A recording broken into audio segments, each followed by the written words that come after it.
Haw-Haw Land is the 10th episode of the 29th season of The Simpsons, directed by Bob Anderson, and I didn't mind it. If you're a fan of Ed Sheeran, you might like the fact that he voices a character called Brendan.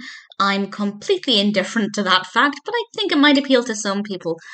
Lisa meets this young boy called Brendan, who is a brilliant jazz pianist, and of course they hit it off, but Nelson is not happy about this. Nelson doesn't want Lisa to be with anybody else, and we have a bit of a war for her heart, and it was okay. I didn't mind the way the narrative developed. Ultimately, how it concluded, I was quite happy with that as well. It's not a bad story, and we get some pretty good music as well.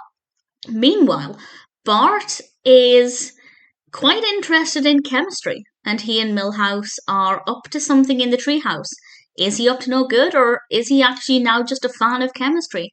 I won't say exactly what happens with it, but it was a very unpredictable part of the narrative. It didn't take up that much space. We didn't really get a lot of time spent with Bart, and I would have liked to have seen what else they might have done with that. But at the same time, I don't feel like it was underdeveloped. It's definitely not a bad episode. There's nothing about it that stood out to me as being worthy of note. I made no notes at all.